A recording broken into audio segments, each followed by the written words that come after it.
right. Well, good morning, guys. So it's good to see all you guys. A lot of you coming back from vacation, from the beach, looking all nice and tan and everything. Rest of us who haven't gone are jealous, as you can, kind of tell. But we've got a special day for you today. I'm excited about it. We're talking about bringing everybody up to speed. Trey mentioned it about what's in store for our future as a church. Building and expansion plans, and some of you are just totally unaware of anything like that because you're fairly new to our church. But back in 2015, the Sunday following Easter, we kicked off a campaign called It's All About Jesus. It's all about Jesus. Made up nice-looking T-shirts. We sold T-shirts to go toward the campaign and stuff. I have a few of them, and when I mean a few, I mean like 5. I gave away 2 of them in the first service, so I've only got a couple sizes left, and I had to reserve one for a third service, but willing to give these 2 away this morning. But like I said, sizes are extremely limited, and so like my daughter says, you get what you get, and you don't pitch a fit. All right? So anybody in here 3X? There you go. How about a large? I saw something right here. There you go. See, first move. You know what I'm saying? It's like the auction. You got to be quick if you want to get it. So we kicked off this campaign, and today what I want to do is just refresh us, bring us up to speed, let us know, where are we as a church? Our health, where are we as far as our plans and all kinds of things like that? Because today we're starting our series, We Are Here, that Trey was talking about, and we got service projects coming up starting on the 10th. And several weeks ago, when I began to plan for this particular series, it just felt like God spoke to my heart and said, Brandon, before you can state we are here, you have to know where you are. And the church needs to know, where are we as a church? And sort of what's going on? We need an update. And so a lot of you have been asking some questions, so I hope to be able to answer a lot of those today. And we'll go out of here with a renewed excitement and an enthusiasm about our future and about our church and about what God wants us to do here. But what I want to do first is sort of take us back in time just a little bit. In 2015, when we kicked off this campaign, the architects provided us with a very short fly-through clip of what our expansion might look like. And now this would be phase 2 because it's a fly-through of an expanded auditorium. That doesn't happen until phase 2. Phase 1 is an expanded kids ministry section that comes off the side of this particular building. So nothing in this room is affected in the first phase. And the reason for that is because, well, as a church, we tend to always do things a little backwards. And even the bank has said, why are y'all doing kid space? Most churches expand the auditorium, have a larger sanctuary or whatever before they. I'm like, well, we don't need necessarily a larger auditorium. We're cramming kids in rooms like sardines. We need some kid space. That's the need. That's why we're doing it first. But it whets our appetite, this short clip, for what is possible. And it gives us a sort of a visual of what we have in mind. So I want to turn your attention to the screen right quick as we reminisce a little bit.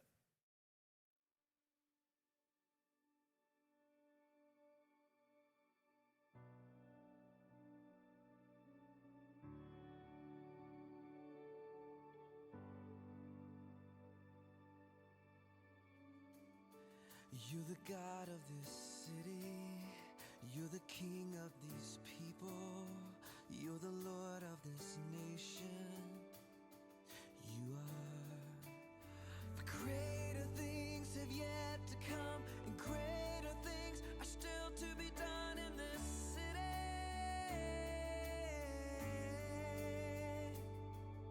Greater things have yet to come, and greater things are still to be done in this.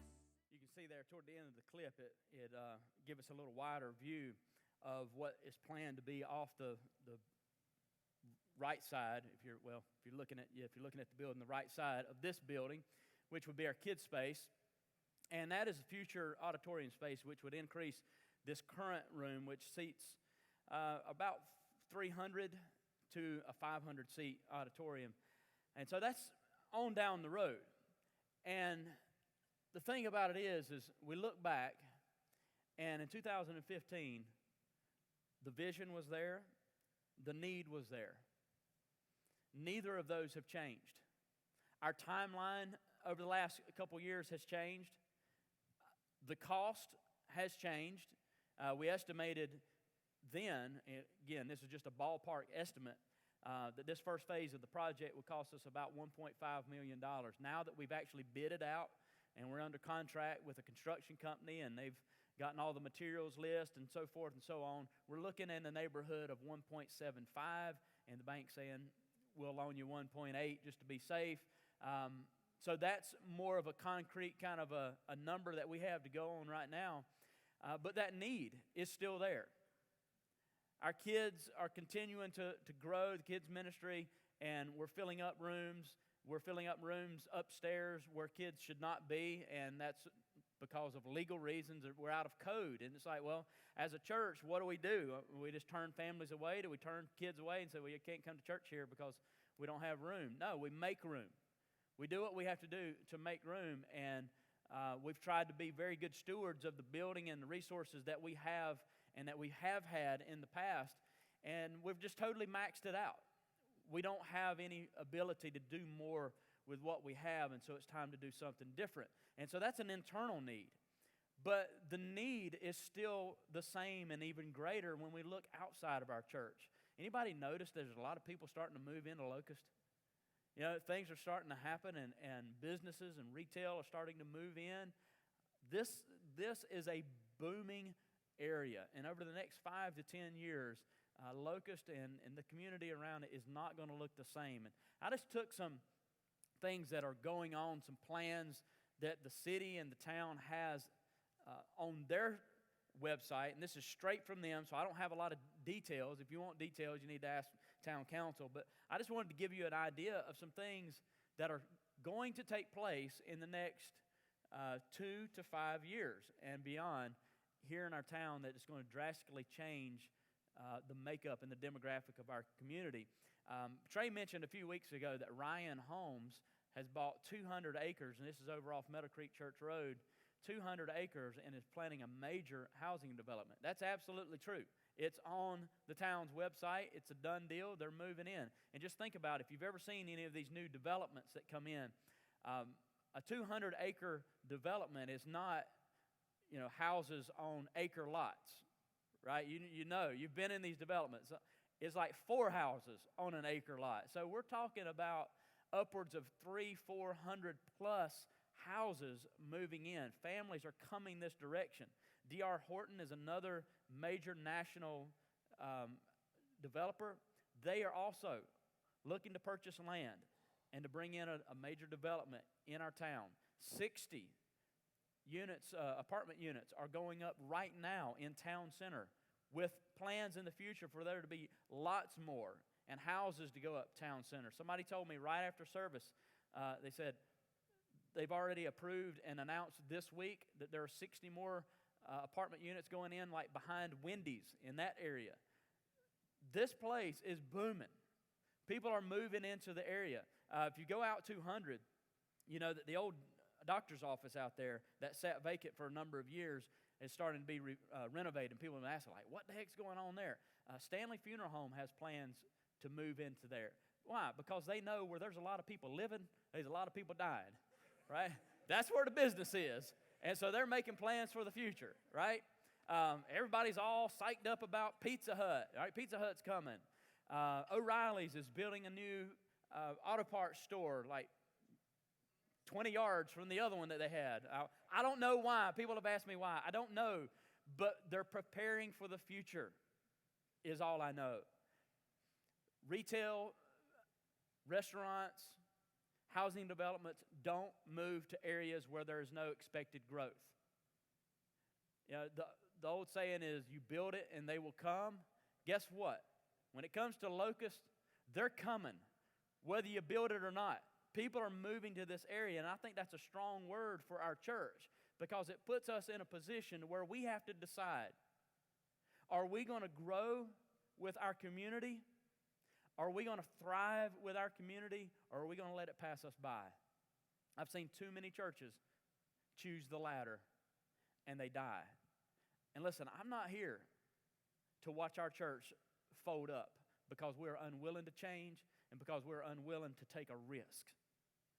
Now's the time for us to start moving forward and taking risk of our own and implementing plans of our own. And like I said, the timeline and the cost of these kinds of things has changed because that happens from year to year. We expected that. We already knew going in, if we waited a year, it would cost this much more. If we waited 2 years, they already gave us those estimates. But the fact is that we're in a position now to where we're ready to move at any moment. Since the beginning of this kickoff, our church has generously given, that's you, all right, has generously given upwards of $225,000 toward expansion. We've incurred around $175,000 in expenses. And a lot of those have not really been anything to necessarily advertise because there's nothing really to show you other than some drawings and renderings and things like that. Architectural fees has just blown me away at how expensive that stuff is. But in architectural fees and design, engineering design and drawings, we purchased a small tract of land going out our driveway here so that we can expand the driveway as traffic flow gets heavier. We upgraded and brought our fire escapes out back up to code. That was just something that just had to be done immediately. Of course, you saw we've cleared out and expanded some parking in areas. Things like that add up quickly to the tune of about $160,000. The other 15 has just been minor things here and there. But nothing really to come out and say, hey guys, look at what we've gotten done. This has all been in the planning and preparation stage, and that's what's caused a little bit of question, like, are we doing anything? Is anything moving along? Yes, it's been moving along the entire time. There's just not been much to communicate. But we're sitting at a moment now where it's time to, like I said, get everybody up on the same page and say, here we are, this is where we are, we're ready to do something. We need everybody on board. Financially speaking, our church is extremely healthy. You're an extremely generous bunch of people, giving to the tune of about $14,000 on average weekly, which is strong for a church our size. And we think, well, why can't we just move ahead? Even our lender has said, listen, you got 9+ acres of land, you got a 10,000 square foot building, a tax value of all of that's around $750,000. You have that plus what you cash and things you have in the bank. Total assets of your church is $1 million plus. You're in a good position to do this project. And so you might be thinking, well, why wait? I think it's a good idea for us to take the last few months of this year to prepare to kick this thing off the beginning of 2018. And you might wonder, well, why would we do that? If we're in a financial position, if we could do it now, why not do it now? And 2 words come to my mind. 1, wisdom. 2, momentum. The wisdom part says it's not wise, I don't think at least, to move forward and to take on new debt at our current giving level. Could we afford it? Yes. Should we? Maybe not. At $1.8 million, that would give us a mortgage each month of $11,000, thereabouts. We could make that. We could do that right now. And nobody giving any more than they're giving right now. But what that might do is put us in a position that at some point we may have to cut back on certain ministries. And I'm not up for that. I don't think that's a good idea. I don't think that's what God has called us to do, to cut back on doing ministry to pay a mortgage. The wiser thing to do would be to rally together as a church and say, listen, this is a need we have, and this is a track that we believe that God has set our church on, and so we are going to rally together. We're going to step up, and we're going to make sure that we have what we need covered without cutting vital ministry. You might think, well, gosh, $11,000 a month, that's a lot. It's not when you really break it down into very simple terms. That means we need about $2,700 extra each week, which is about 135 people among 400 plus, so less than a third, 135 people giving $20 a week. That means, hey, maybe I don't go out for lunch 1 or 2 days a week. Or instead of buying Starbucks coffee every day, I make my own at home and I give. 135 people that would give $20 a week. Then it's covered, and we continue to do ministry at the level we already do it. Some of you have already been giving, and man, we appreciate it, because if it weren't for you, we wouldn't be where we are. But at the same time, I would say there's a lot of us that need to get on board and need to start participating and start being a part of the church that you call your own. And the way you do that, not only through your weekly tithes and offerings, but if you want to specifically give toward the It's All About Jesus campaign, it's as easy as one of these envelopes that are in the back of the auditorium. There's some out in the lobby as well. These are for our tithes, our offerings, but also our pledges, our commitments. And in here, you'll see the It's All About Jesus logo.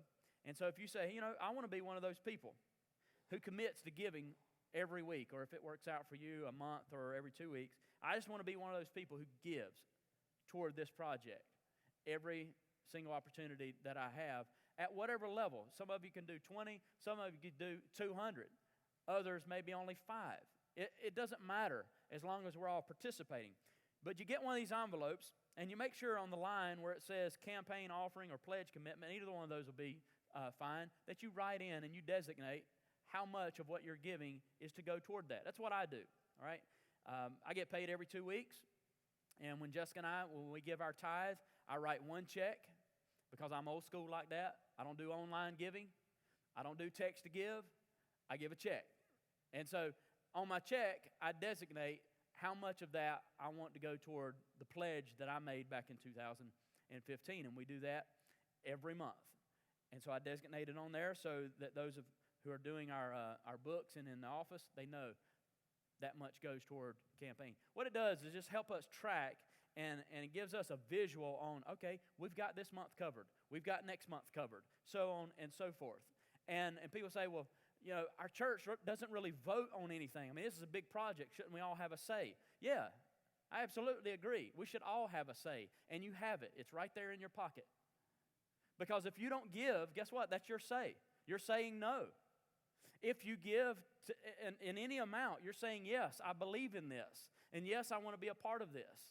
And so I'm asking you, whether you call it giving, pledging, committing, voting, I don't care what you call it, let us know.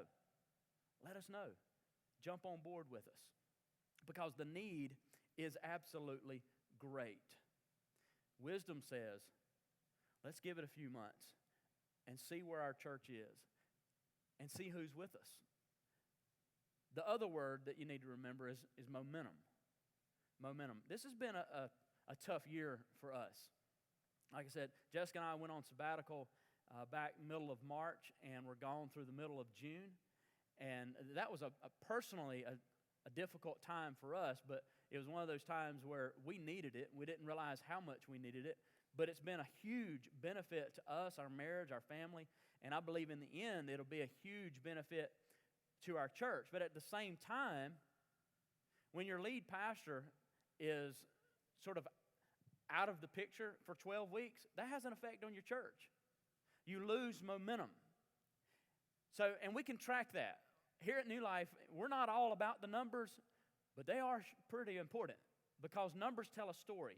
And so we track things. We track giving. We track attendance. And we track life group participation and all that stuff. And since 2015, let me show you this graphic. This is just sort of a monthly average attendance graphic. At the beginning of 2015, when we kicked off the campaign, monthly average attendance was up in the mid-400s, nearly 500. Over here to the left is 2017, monthly average attendance around 400. All right, so over the last 36 months, what we can see, in our tracking is that we've lost momentum to the tune of about 100 to 80 people on average a week. All right, so what that means is like not 100 or 80 people have decided to leave the church and they're never coming back. All right, people do come and go. That's just sort of the natural ebb and flow of things. As a matter of fact, when we kicked off our campaign in the beginning, there were people who not upset about anything, just said, listen, the church is just getting a little too big for me. I like a small church, and so I'm going to go find that. Okay, you go with our blessing. You know, wherever God's leading you. But that kind of momentum loss tells me that not just people have left, but it tells me that there's an attendance trend among our church that we need to change. 80 to 100 people over the last 36 months have decided, for whatever reason, to attend less frequently. So maybe in 2015, you were a family that was attending every single week. I mean, you didn't miss church unless like you were out of town, you were on vacation or whatever. Over the last 36 months, what we see is that you've decided not to attend every week, but maybe 3 times a month or less. What that does is it hurts momentum. And people think, on a personal level, it's not a big deal. If I miss this week or if I miss next week, it's no big deal. It doesn't really matter. Yes, it does. In the grand scheme of things, it hurts the body. It hurts our momentum. And people that would normally see you and want to interact with you and want to build a relationship with you, you're giving them the less of an opportunity to do that when you don't maintain your own personal attendance momentum. And so overall, we've seen that happen. And this is, as a pastor, I look at something like this and I think, oh my gosh, you want to sound the alarms and kind of, because I'm a numbers graphic kind of guy. I mean, Anita Sasser, she has helped me this week so much by taking all of our data and putting it in visual form so that I could understand it, and that's a good thing. She overloaded me with pie charts and graphs and bars and different things like that, and I said, that's enough. I've seen all I need to see because it's overwhelming, and I don't want to do that to you this morning. But at first, it feels like a sort of a call for panic. But this entire week, God has been just speaking and reassuring me, Brandon, this is no reason to panic. I'm trying to show you something about the overall health of the church and where you are. Let me show you a graphic that visually describes where we were from 2007, that's when I became the pastor here, to 2014, right before we kicked off the campaign. That's our average attendance growth. Compare that to the line over the last 36 months. I mean, we're doing this.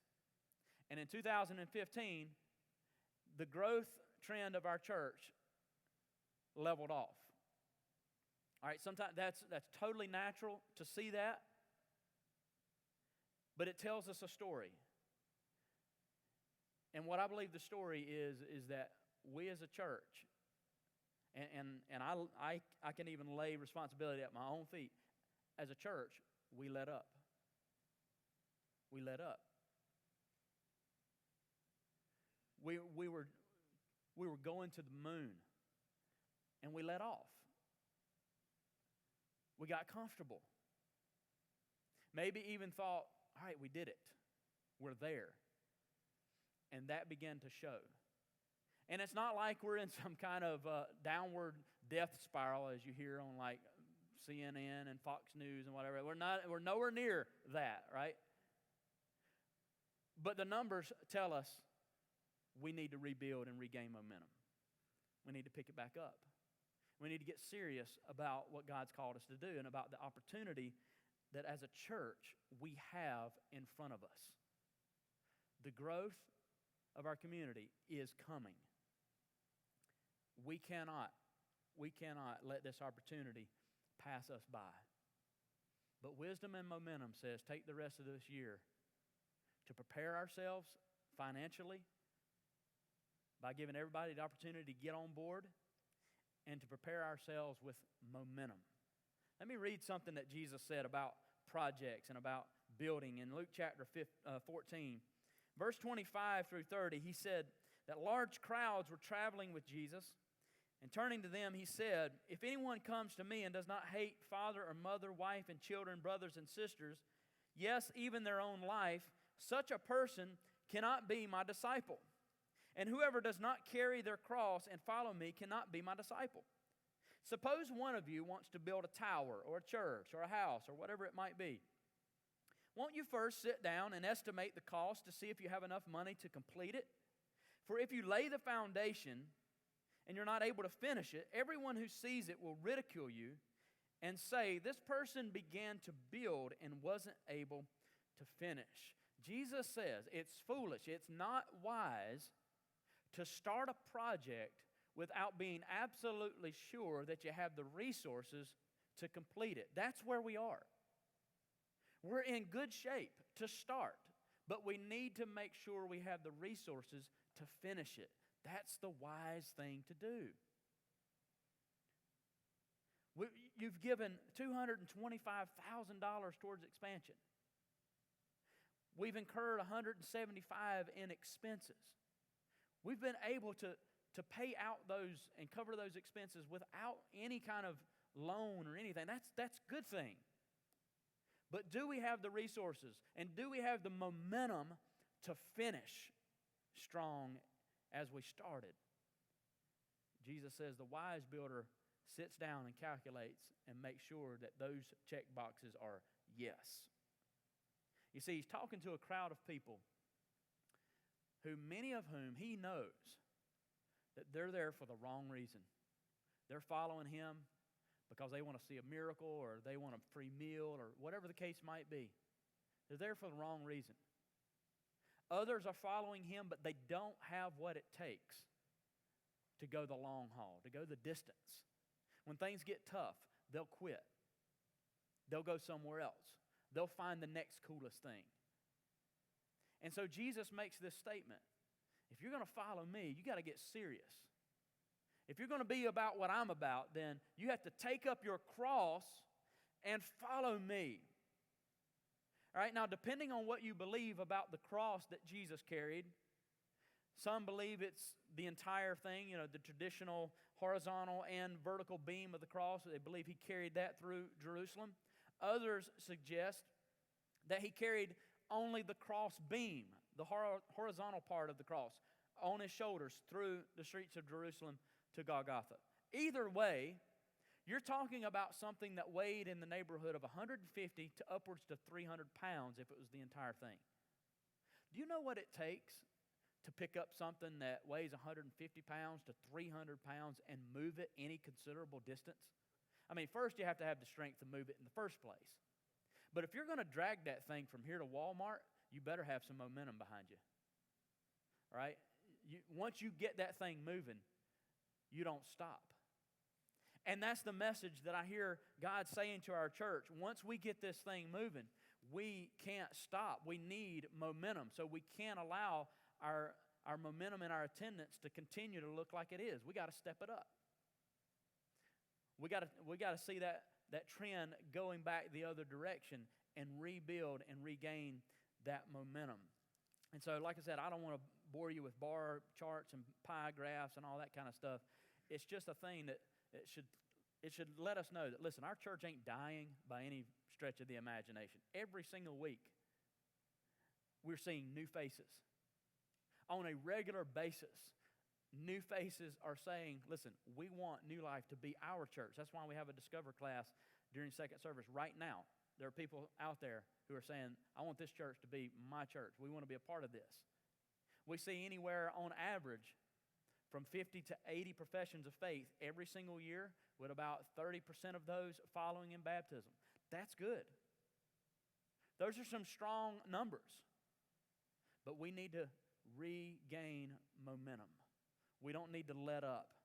And so this means for me, as I look at this, and I sort of stayed off any kind of panic this week, God reassured me. He says, Brandon, the church has reached a point in its growth stage where you've just leveled off, and you need to pick it back up. The church is not in dire trouble. It's not dying.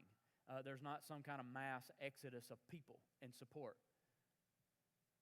You've just lost some momentum and some enthusiasm. You need to pick it up. You need to get back at it. And so that's the message for today, because I honestly believe from the bottom of my heart, with every fiber of my being, that here at New Life, the best is yet to come. And I don't say that because it's a catchy phrase that we throw around. I honestly believe it. I believe that the best attendance is yet to come. Our highest numbers in salvations and baptisms is yet to come. Our highest numbers in giving is yet to come. Our outreach and our missions, the best of those ministries is yet to come. I believe it with everything that I have, and I believe you do as well. But at the same time, I want to deal this morning with feelings that are just as real as my expectations. And at times I find myself feeling and struggling with, man, but I wish and I thought we would be farther along now than what we are. And some of you can probably say that about your own life and where your life is going. I feel like things should be farther along than what they are. I mean, can you agree? Have you ever felt that way? I feel that way about my own life sometimes. I look and I'm thinking, I know and I'm trying to go somewhere, but there's times when I feel like I'm getting nowhere, like I'm spinning my wheels, or things aren't as bad as what I think they are, but they're not as good as what I wish they were. Those are the kind of things that I struggle with, that I fight in my mind. And listen, as a church, we're not where we used to be, but we're not where we should be and where we want to be. And the question is, what do we do with those questions? How do we answer those? Because the commonality in all of this is what I call the meanwhile. And that's going to make sense here in just a minute when we read some Scripture. We're in the meanwhile. It's a place where the disciples of Jesus found themselves in Matthew chapter 14. Jesus had said to do a certain thing. Things didn't quite turn out the way they expected. They were stuck in the meanwhile. Let's look at it, and then this will start to make sense. Matthew chapter 14, Jesus has just fed over 5,000 people with just a few loaves of bread and some fish. Now, Matthew tells us the crowd was much larger than 5,000. We get that number because they only counted men. The women and children were not numbered. So we could be talking about a crowd of 10, 15, even 20,000 or more that Jesus fed with just a few loaves of bread and some fish. On the heels of that particular event, this happens. Verse 22 in Matthew 14. Immediately after this, Jesus insisted that his disciples get back into the boat and cross to the other side of the lake while he sent the people home. After sending them home, he went up into the hills by himself to pray. Night fell while he was there alone. Meanwhile, there we have it. Meanwhile, the disciples were in trouble, far away from land, for a strong wind had risen, and they were fighting heavy waves. Jesus is on a mountainside praying. He's spending some time alone with the Father. Meanwhile, the disciples are on a boat, in a storm, in trouble. What do you do in the meanwhile? And I think the answer is a good word for our church as it pertains to our expansion and our future. And I think it's a good word for some of you individually who might feel like, that's where I am in the meanwhile. Out there on that boat, getting tossed around, wanting to go somewhere but not getting anywhere. What do? Number one, you just simply keep doing what Jesus said to do. You do what Jesus said to do in the meanwhile. You go back to the last thing he said, and you keep doing that. In the meanwhile, it's hard to imagine if you were just sort of try to close your eyes and picture what is happening here in Matthew chapter 4. The astonishment, the amazement, the awe, and the wonder, the excitement that disciples and this crowd was experiencing when Jesus takes 5 loaves of bread and 2 fish and feeds thousands of people and has 12 basketfuls of leftover. I mean, isn't that amazing? When you're at an event like that, that's not something that you want to hurry home from.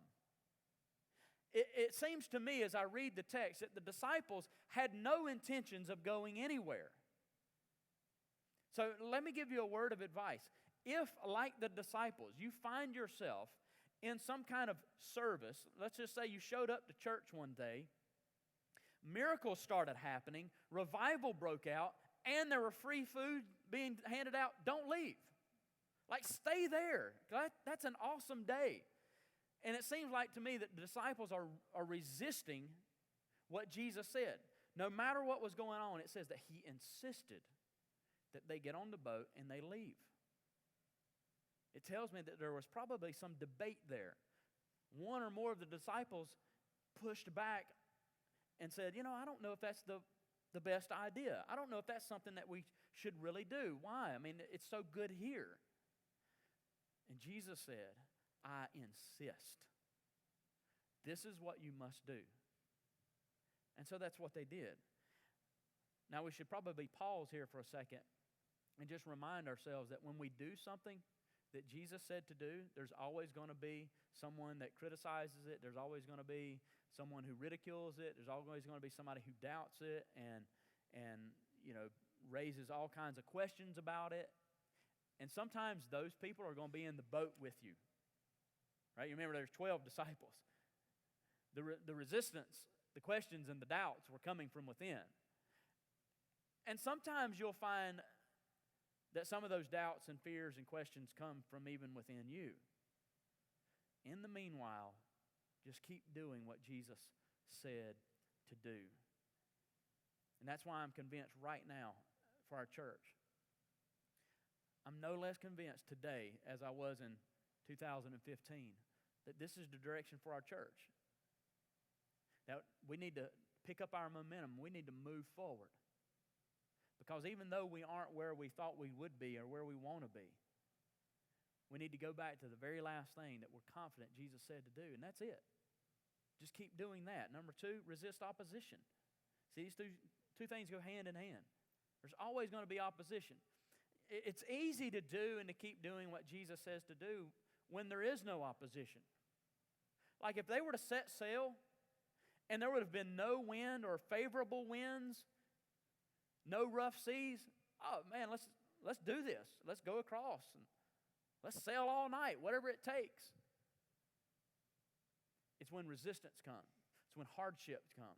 It's when there's obstacles. And we have to resist those things. We have to overcome those things. The lake that Matthew's describing here isn't a very big body of water. It's known better as the Sea of Galilee. It's Israel's largest freshwater lake, about 13 miles long and about 7 or 8 miles wide. It was a hot spot for trade, for fishing. Jesus and His ministry, much of what He did centered around Galilee and the Sea of Galilee, so it's a very popular spot. But it was also known to have sudden and severe storms. Winds would rush down off the eastern hills and come across this water and reach at times up to hurricane force. It's not a place you would want to be when that happens, when a storm is brewing. And most of them would have known that. If there would have been any indication that some major storm was coming, they probably would have avoided being out on the water. That's just a smart thing to do. But here they are, when Jesus insisted, in the middle of this lake, in the middle of a storm of hurricane force. What do? You quit? Do you give up? Do you turn around and go back? These are experienced fishermen. These are experienced sailors. They know exactly what to do. And now, let me hit pause button for a second and just remind us that it's not only when we disobey that we experience opposition. You see, that's what naysayers, doubters, haters, and critics want to say. Well, you wouldn't be having such a hard time if that was really what God wanted you to do. That's not true. The disciples are doing exactly what Jesus said to do. And this is the situation they're in. A life-threatening situation. So that's not true at all. Just because it's a difficult path doesn't mean it's not the path that God has you on. All right, just keep that in mind. But here they are out in the middle of this, and they're resisting rather than quitting, because these experienced sailors know that a ship that stops is a ship that sinks. See, as a church, we need to remember that. I believe with my whole heart that God has insisted. He has set us out on a journey. We've encountered some rough seas. We've encountered some turbulent winds and some resistance. Now is not the time to stop. Now is not a time to give up. It's not a time to quit. It's not a time to turn back. It's not a time to sort of take it easy and just relax and cruise a while. Now is the time, like a ship on the seas, to turn our bow to the waves and keep pushing forward. Because when we stop, we sink. Nobody likes to be on a sinking ship, do they? We got to keep pushing. Number 3, focus on who God is and what He can do. When you find yourself in the meanwhile, focus on who God is and what He can do. Jesus insisted, you have to get on this boat. And you need to go to the other side. And because of their obedience, they find themselves in one of the worst possible storms. Fighting against heavy waves, in trouble. It's not looking good for these disciples. Survival and the hopes of it is dwindling fast. Verse 25 says, about 3 o'clock in the morning, Jesus came walking toward them, walking on the water. And when the disciples saw Him walking on the water, they were terrified, and in fear they cried out, "It's a ghost." But Jesus spoke to them at once and said, "Don't be afraid. Take courage, I'm here." Then Peter called to them, "Lord, if it's really you, tell me to come to you, walking on the water." "Yes, come," Jesus said. So Peter went over the side of the boat and walked on the water toward Jesus. But when he saw the strong wind and waves, he was terrified and began to sink. "Save me, Lord," he shouted. And Jesus immediately reached out and grabbed him. "You have so little faith," Jesus said. "Why doubt me?" When they climbed back into the boat, the wind stopped, and the disciples worshiped Him. "You're really the Son of God," they exclaimed. And after they had crossed the lake, they landed at Gennesaret. When you find yourself in the meanwhile at Jesus' command, but there's resistance, there's opposition, and your arms are burning because you're rowing, but you feel like you're getting nowhere. Or maybe you're out there in the middle of it all, and Jesus then issues another challenging call, and He says, "I need you to get out of that boat, and I need you to walk on water, and I need you to come to me." Like, it's easy to get distracted, isn't it? When you're following those calls and you're giving your best, you can get discouraged, you can get distracted, you can start looking around and thinking, this is crazy. I can't do this. We can't do this. This is suicide.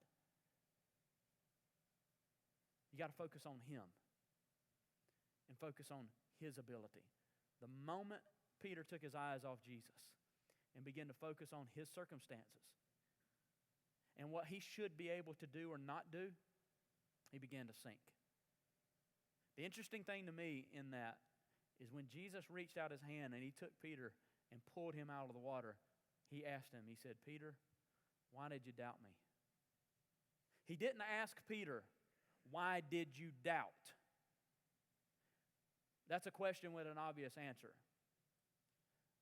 Why would I doubt? Well, because people aren't supposed to walk on water. It just doesn't work that way. It's against physics. The question is, why did you doubt me? The emphasis is on me. I can understand, Peter, why you would doubt yourself, why you would doubt others and your ability. But why would you ever doubt me?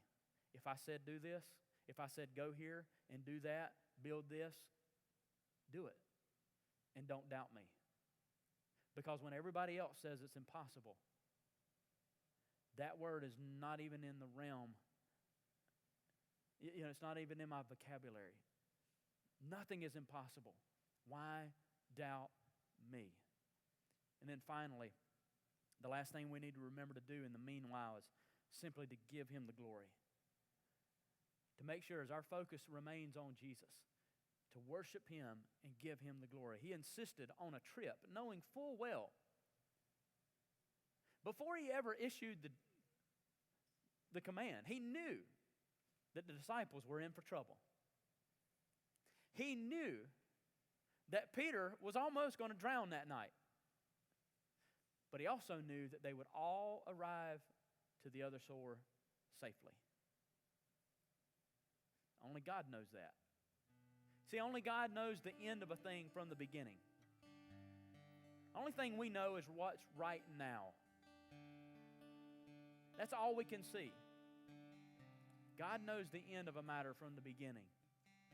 And so when everybody else thought that all hope is lost, this is impossible, we're not going to make it, only Jesus knew, because He's in control. And when Peter was gasping for air and slapping at the water, trying to stay afloat, Jesus reaches down and pulls him up, and they both walk on water back to the boat. That's something only God can do. And we're told there in Matthew that when Jesus and Peter got back onto the boat, that the winds and the waves, just all of a sudden, without any explanation, got calm. Peace. That only happens when God shows up. John chapter 6, which is another place where you can find this very same story, John said that when we brought Jesus onto the boat, now mind you, it's 3 o'clock in the morning, it's the middle of the night, in the middle of the lake. He said when we brought Jesus onto the boat, not only did the winds and the waves die, but immediately we landed at the other shore. There's no other way to explain that but God. And these disciples realized that the one they had with them was the Son of God, and they fell down and they worshiped Him and gave Him the glory and the credit for everything that had happened that night. And it's a reminder for us as a church, as we begin to see God do the impossible, when we rally together and see God begin to use us to do what others say can't be done or shouldn't be done, let's not look at ourselves and think, yeah, we did it. We made it. Or we gave enough and we bought it. It's all about Jesus. Let's worship Him and give Him the glory.